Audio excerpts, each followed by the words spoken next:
안녕하세요. 저는 결혼 생활 28년 만에 종지부를 찍고 지금은 제2의 인생을 살고 있는 50대 후반 여자입니다. 남편의 지독한 배신으로 내 인생의 반이 날아간 것 같은 깊은 우울과 상실감을 느꼈지만 이제는 다 털어버리고 아들과 함께 씩씩하게 살아가고 있습니다. 이혼 전 저는 둔하다면 둔하고 무디다면 참 무딘 여자였습니다. 남편과 30년 가까이 한 입을 덮고 살면서도 남편의 진짜 모습을 알지도 못했거든요.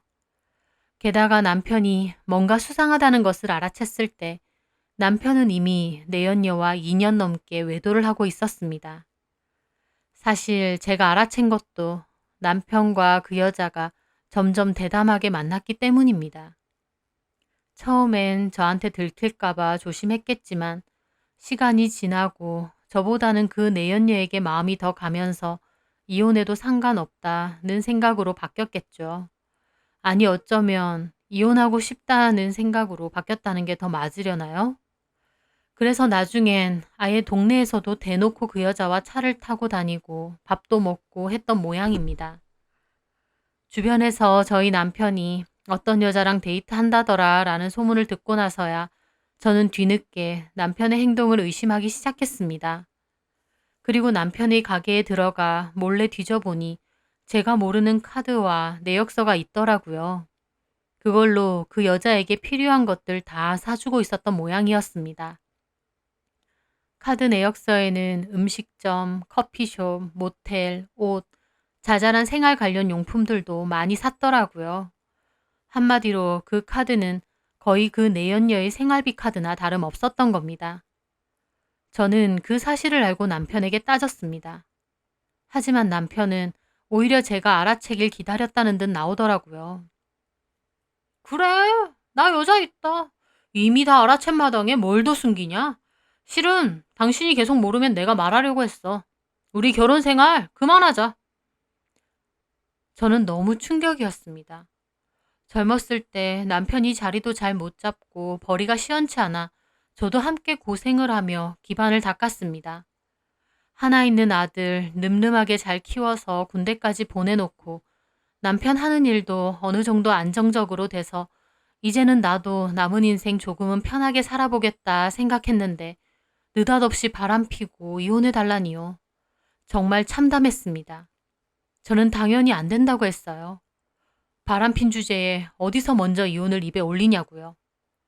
그런데 남편의 행동은 기가 막혔습니다. 제가 이혼을 안 해준다고 하자 집에도 잘 안 들어오고 가끔 들어와도 아예 저를 투명인간 취급하더라고요. 게다가 생활비도 더 이상 주지 않았습니다. 젊었을 때야 저도 나가서 일을 했지. 이제는 생활비를 받아야 생활이 되는데 일체 모든 돈을 다 끄는 겁니다. 남편에게 따져도 보고 욕하고 싸워도 보고 정신 좀 차리라고 애원도 해봤습니다. 하지만 남편은 뭐에 단단히 씌인 사람처럼 무조건 이혼해달라고만 하더라고요. 저는 군에 있는 아들이 저녁도 얼마 남지 않았는데 마음이 싱숭생숭해질까봐 일부러 말도 안 하고 버텼습니다. 그러다 아들이 전역을 했고 이 모든 사실을 알게 되었습니다. 아들도 충격이 엄청 컸던 모양이더라고요. 믿었던 아빠가 엄마를 배신하고 이혼해달라고 떼를 쓰고 있으니까요. 아들도 아빠에게 제발 정신 차리라고 난리쳤고 그 와중에 그 여자가 어떤 여자인지까지 찾아냈습니다. 그 여자 이름은 하종미고 남편 인테리어 가게 바로 근처의 칼국수 집에서 일하던 여자라고 하더라고요. 남편보다는 6살이 적고 자식이 둘 있는 이혼녀라고 했습니다. 화가 난 아들은 그 길로 저와 그 칼국수 집을 찾아갔어요. 그리고 한바탕 난리를 쳤죠. 당신이 우리 아빠랑 바람난 그 여자야? 하종미? 아들이 가게에서 고래고래 소리를 질렀는데 그 여자는 정말 뻔뻔하더라고요. 보통 사람이라면 놀라고 부끄러워할 텐데 그 여자는 도리어 남의 영업장에서 웬 행패야? 당장 안 나가면 경찰 부를 거야. 불러 어디 한번. 당신 때문에 우리 집 완전 파탄 났어. 그게 왜 나 때문이야? 남편 간수 못한 너네 엄마 때문이지. 뭐라고? 아들이 화가 나서 위협적으로 소리치자 그 여자가 건들거리며 말하는 겁니다. 무서워라. 아들 새끼가 완전 깡패네. 저는 그 말에 너무 화가 나서 참지 못하고 그 여자 머리채를 잡았어요. 누구더러 깡패래? 가정 있는 남자 꼬셔서 뒹군년이 누구 보고 깡패니 어쩌니 짓거려? 그 여자는 소리를 지르며 가게 주인한테 경찰에 신고해달라고 하더라고요. 저는 그때 눈에 뵈는 게 없어서 그 여자 머리채를 다 뜯어놓을 생각이었습니다. 하지만 그 일로 그 여자는 저를 폭행죄로 고소했습니다. 그래서 결국 벌금까지 내게 되었고요. 게다가 남편은 그 일로 저와 아들에게까지 한바탕 난리를 피우고 아들 복학할 때 필요한 등록금까지 안 주겠다는 거예요. 저희 아들은 좀 늦게 입대를 한 편이라 1년만 더 다니면 곧 졸업인데 그걸 안 주겠다고 나오더라고요. 애비라는 인간이 여자한테 미쳐서 자식 등록금도 안 준다고 하다니 정말 오만정이 다 떨어지면서 이혼하고 재산분할 받고 소송 걸어서 위자료 싹 받아내야겠다 그 생각뿐이었습니다. 그런데 그것도 제 뜻대로 되지 않았습니다. 재산분할을 받으려고 보니 남편은 이미 1년 전부터 야금야금 갖고 있던 재산을 빼돌리고 있었더라고요. 저희가 원래 살고 있던 집 말고도 아파트 하나를 더 샀거든요. 그건 나중에 아들 주려고요. 그런데 1가구 2주택 문제 때문에 세금을 엄청 많이 내야 된다고 해서 원래 살던 집을 팔고 작은 전세로 이사를 했었습니다. 그런데 이제 와서 보니 그 아파트 하나를 이미 처분했더라고요. 기가 막혔습니다. 변호사에게 이런 사정을 다 말했지만 남편은 사업상 힘들어서 처분 후 사용한 거지 의도적으로 빼돌린 것은 아니라며 관련 서류까지 다 만들어서 증거를 쓰더라고요. 진짜 지독하고도 꼼꼼하게 준비를 했다는 걸 알았습니다. 남편도 남편이지만 그 여자도 보통 내기가 아니더라고요. 게다가 제가 원래 남편과 그 여자를 대상으로 위자료 소송도 걸었어요. 그런데 남편은 저한테 연락이 와서 그걸 취하하라고 하더라고요. 내가 미쳤어? 그걸 왜 취하해? 그러면 나도 장인어른 사기죄로 고소할 거야. 뭐? 저는 이건 또 뭔 소린가 했습니다. 나중에 알고 보니 저희 아버지가 남편에게 전에 돈을 빌린 적이 있으셨어요. 저도 모르게요. 저희 아버지 얘기도 할 얘기 참 많은데 사시는 동안 돈 사고를 좀 잘 치셨습니다. 저희 엄마도 그걸로 속 많이 썩으셨고요. 저도 덩달아 많이 힘들었죠. 이제는 나이가 많이 드셔서 괜찮으신가 했는데 저 몰래 제 남편에게 600만 원 가량의 돈을 빌렸던 모양입니다. 남편은 차용증도 썼는데 아버지는 그 돈을 안 갚았고 자기는 그래도 가족이라서 냅두고 있었던 거라며 위자료 소송 취하 안 하면 자기는 바로 고소할 거라는 겁니다. 저희 아버지가 돈 관련해서 문제가 몇 번 있으셔서 고소를 당하게 되면 정말 감방 신세를 면하기 어려우실 것 같았어요. 제 상황이 너무 억울하고 괴롭더라고요. 그렇다고 아빠 일인데 모른 척 할 수도 없고요. 저는 이렇게까지 하는 남편에게 물어봤습니다. 최소한 나한테 미안한 감정도 없나 봐. 당신이 양심이라는 게 있으면 30년 가까이 산 나한테 이러면 안 되지. 바람나서 이혼해달라고 하면서 아들 등록금도 안 내주고 생활비도 안 주고 압박하더니 기껏 이혼해주고 내 몫이라도 챙기겠다니까 그것까지 이렇게 다 막아? 내가 없는 일을 지어내는 건 아니잖아. 당신 아버지가 나한테 돈 빌린 것도 많고 나도 가족이라서 달라고 안 하고 참고 있었던 거 아니야. 나라고 600이 작은 돈이야? 차라리 달라고 하지 그랬어. 당신 지금 보니까 아버지한테 돈도 일부러 빌려드린 거네. 이런 일 대비해서. 사람도 참 내가 뭐 그렇게까지 했을 것 같아? 지금 보니까 이혼하고 그 여자랑 살려고 작정을 했어. 누구 머리에서 나왔어? 당신이야, 그 여자야. 당신 그렇게 똑똑하지 않잖아. 그 여자가 다 시킨 모양이지? 나도 이혼하는 마당에 내 거 지키려고 이러는 거야. 이제 당신이랑 나랑 남담인데 나도 내 권리는 챙겨야지. 참 대단하다. 정욱이는 평생 안 봐도 상관없나 보지? 필요 없어. 그 자식 그거 나한테 찾아와서 눈을 부라리면서 욕하더라. 아들놈의 새끼가 애비를 거의 칠 듯이 하더구만. 아빠가 바람나서 아내고 자식이고 나 몰라라 하는데 아들이 그럼 눈이 안 돌아? 하나밖에 없는 자식도 필요 없다 이거지? 필요 없다고. 모자가 알아서 잘 살고 내 인생에서 좀 나가줘. 내가 여태까지 당신하고 정욱이한테 돈주머니 돼줬잖아.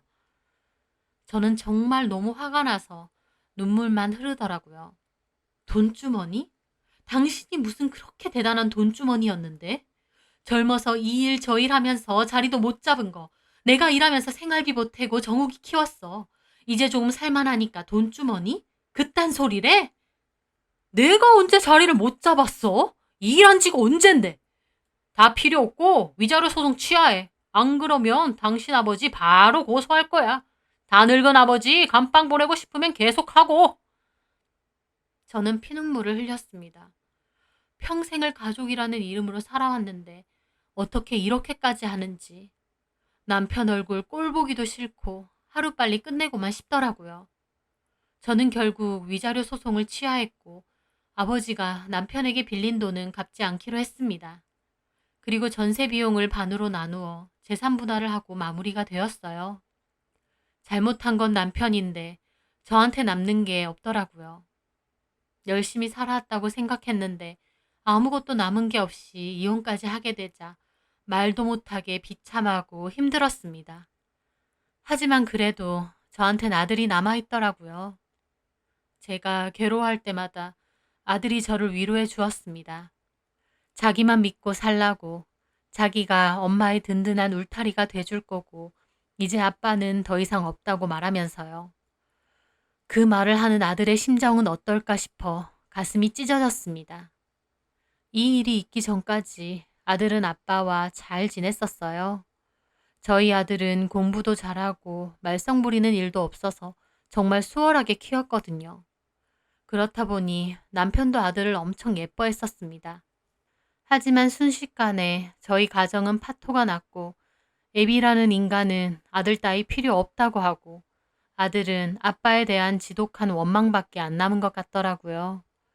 저는 아들에게도 일을 이렇게 만들어서 미안하다고 했습니다. 아들은 제 잘못은 없다며 자기가 열심히 해서 꼭 저 호강시켜준다고 하더라고요. 저는 이혼 후 집을 작은 데로 구하고 아들 등록금을 마련해 주었어요. 그리고 아들은 열심히 공부하고 준비했어요. 밤낮 없이 공부하고 취업 준비를 하는 아들이 대견하면서도 참 안쓰럽더라고요. 하지만 그런 노력의 결실이었는지 아들은 한 학기를 남겨두고 조기 취업으로 원하던 외국계 회사 취업을 하였습니다. 아들과 저는 정말 기뻐했어요. 아들이 그토록 원하던 곳에 취업을 하게 되었으니까요. 그렇게 아들은 일찍이 회사를 다니게 되었고 저도 아들한테만 기대고 살 순 없어서 주변 지인의 도움으로 식당에도 나가면서 일을 조금씩 하고 있습니다. 처음에 이혼을 했을 땐 나한테 왜 이런 일이 생겼나 괴롭고 힘들었지만 시간이 약이라고 점차 시간이 지나면서 또 아들과 둘이 사는 것에 익숙해지다 보니 어느새 전 남편의 존재는 잘 떠오르지도 않더라고요. 물론 한 번씩은 그때의 일이 떠올라 속에서 울화가 치밀어 오를 때도 있지만 그마저도 시간이 지나면서 그냥 다 덮고 살게 되더라고요. 제가 워낙 성격 자체가 예민하지 않고 깊게 생각을 안 해서 그런지는 몰라도 또 이렇게 살다 보니 좋은 점도 많고 편한 겁니다. 자유롭기도 하고요. 그렇게 아들과 둘이서 산 지 3년이 다 되어갈 무렵이었어요. 갑자기 남편한테서 문자가 왔어요. 잘 지내느냐고. 어이가 없더라고요. 문자가 아니라 직접 눈앞에 있으면 쌍욕을 해주고 싶을 만큼 어이가 없었습니다. 저는 답장을 하지 않았어요. 전 남편은 더 이상 저와 아들이랑은 연관없는 사람이다 생각했기에 대꾸할 마음조차 안 들었거든요. 그런데 일주일 후에 전화 되느냐고 또 문자가 왔더라고요. 이 인간이 왜 이러나 싶었어요. 그리고 또 답장은 안 했죠. 아들한테 말해서 수신 차단을 해버릴까도 싶었지만 사실 한켠으론 좀 궁금하기도 했습니다. 그 유난을 떨며 이혼해달라더니 영 사는 게 마뜩 차는지요. 하지만 그래봤자 남인데 뭔 상관인가 싶어서 또 신경을 껐어요. 그런데 그맘때 저희 아들이 저에게 말을 하더라고요. 아빠한테 전화가 왔었다고. 저는 기분이 너무 언짢아졌습니다. 아니, 이 인간이 진짜? 뭐라고 하디? 아들은 약간 어두운 얼굴로 말하더라고요. 자기 좀 살려달라고 하시던데요. 뭐? 저는 기가 막혔어요. 물에 빠지기라도 했나요? 살려주긴 뭘 살려주나요? 뭘 살려줘? 전화 받으려고 한 건 아니고 회사에서 일하는데 전화가 와서 얼떨결에 받았거든요. 근데 아빠더라고요. 저보고 잘 지내냐고. 근데 엄마 안부 묻고 잘 지내냐 하면서 우리 너무 잘 지내니까 연락하지 마시라 그랬죠. 그랬더니 자기는 못 지낸다고, 죽을 것 같다고, 살려달라고. 그래서 무슨 일이냐고 했더니 아빠 쫓겨났대요, 집에서. 집에서 쫓겨나? 저는 이건 또 뭔 소린가 했어요. 자기 집에서 왜 쫓겨나나요? 그 바람난 여자 있잖아요. 하종미였나? 그 여자랑 그 여자네 자식들이랑 완전 미친 것들이라면서 욕을 하더라고. 미친 거 이제야 알았대? 제일 미친 게 본인이면서 미친 것들끼리 잘 살아보지. 이제 와서 왜? 근데 나도 얘기를 들어보니까 장난 아니긴 하더라고요. 뭘 하던데?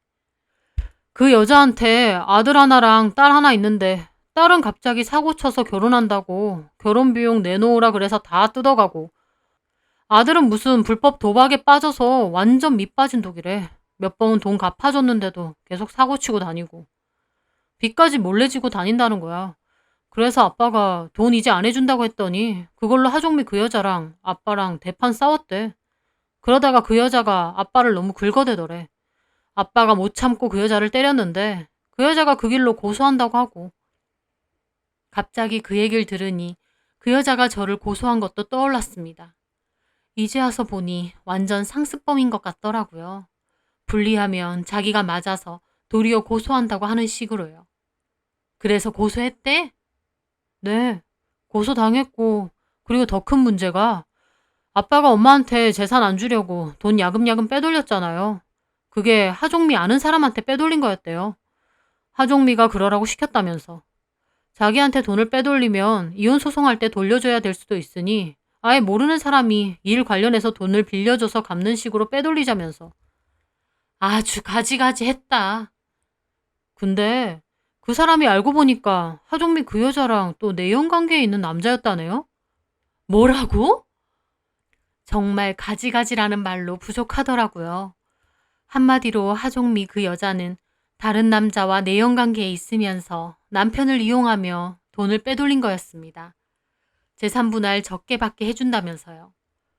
그리고 남편은 그 장단에 놀아나 얼씨구나 모르는 사람한테 인테리어 관련 비용으로 쓴 것처럼 꾸미면서까지 돈을 빼돌린 거고요. 그 여자의 악독함과 남편의 어리석음이 참 대단하더라고요. 아빠가 그거 알고 진짜 그 여자랑 그 남자랑 죽여버리고 싶었는데 심지어 그 여자랑 재혼 초반에 꼬드겨서 집 명의도 그 여자한테 넘겨줬대요. 게다가 그 아들은 자기 도박빚 안 갚아준다고 하니까 계속 아빠 협박하고 위협해서 아빠가 무서워서 도망 나와서 지낸대요. 저는 남편 꼴이 참 과간이라는 생각이 들었습니다. 30년 가까이 산 아내와 아들은 무슨 다 쓴 휴지심 버리듯이 아무렇지 않게 버렸는데 정작 본인도 제대로 이용당하고 있었던 거죠. 한심하고 우습고 내가 저런 인간이랑 결혼해서 왜 살았나 싶을 정도였습니다. 그래서 뭐 어쩌자는 거야, 너네 아빤. 자기가 진짜 잘못했다고. 뭐에 쓰인 것 같다면서. 하정미 그 여자는 진짜 악마도 울고 관련이고 그 아들이란 놈은 막장 중에 막장이라서 당장 내일 감옥 들어가도 이상할 게 없는 놈이라면서. 자기가 이상한 것들한테 제대로 당하고 있다고. 아빠 좀 살려달라고. 저는 한숨을 쉬며 말했죠. 그래서 정욱이 너는 뭐라고 했어? 솔직히 아빠 이렇게 될 줄 알았다 싶으면서도 그래도 아빠라고 막 매정하게 말 못하겠더라고요. 저는 고개를 끄덕였습니다. 저는 대 일대로 되어서 남편 꼴도 보기 싫지만 아들은 또 그렇지 않으니까요. 아들은 급하게 얘기하더라고요. 하지만 엄마, 나도 아빠 용서하고 싶지 않아요. 우리한테 어떻게 했는데. 그냥 심정이 그렇다는 거지. 나도 알아서 사시라고 하고 전화 끊었어요. 근데 그래도 아빠 보니까 좀 걱정은 되는 것뿐이지 뭐. 저는 심란한 것 같은 아들에게 말했습니다. 그래, 정우가 엄마랑 아빠는 이미 끝난 인연이지만 너는 천륜인데 무자르듯이 끊어지진 않겠지. 너도 성인이고 현명한 사람이니까 알아서 판단해. 다만 엄마는 너네 아빠 죽어서도 안 보고 싶은 사람이야. 내 장례식에 온다고 해도 거절하고 싶을 정도로. 엄마한테만 네가 딱히 강요 안 한다면 네가 아빠랑 연락하던지 어쩌든지 하는 건 네 자유지. 그렇다고 금전적으로는 절대 도움 주지 말고. 나도 아빠랑 딱히 연락하고 싶진 않아요. 그냥 엄마한테 말은 해야 될 것 같아서. 그래, 말해줘서 고마워. 저는 그렇게 전화를 끊었습니다. 속 시원하고 후련하면서도 한편으론 참 씁쓸하더라고요. 저렇게 살려고 그 난리를 치고 아들과 저에게 비수를 꽂았나 싶었거든요. 그 후로도 남편은 저에게 몇 차례 전화를 했지만 저는 받지 않고 있다가 나중엔 아들에게 물어 수신 차단도 했습니다. 아들은 어떨지 몰라도 저에게는 이제 남남이고 아무 상관없는 사람이거든요. 악마가 울고 갈 그 내연녀한테 끝까지 탈탈 털리던지 막장 중에 막장이라는 그 내연녀 아들한테 위협을 받던지 말던지 저는 이제 아무 상관없습니다. 제가 그때 다시 생각하라고 그토록 애원했을 때 매정하게 이혼해달라던 남편. 저와 아들을 투명인간 취급하며 등록금이며 생활비도 일체 다 끊어버렸던 남편. 위자료 소송이라도 하려고 하니 우리 아빠 들먹이며 최대한 안 주려고 머리 쓰던 남편. 제가 그런 전 남편에게 더 이상 남은 정이 조금이라도 있다면 그게 더 이상한 거겠죠. 알아서 잘 살고 저는 제 인생이나 잘 살 겁니다. 남은 제 인생 저희 아들과 함께 제 건강 잘 챙기며 큰 걱정 없이 살고 싶네요. 제 사연 들어주셔서 감사합니다.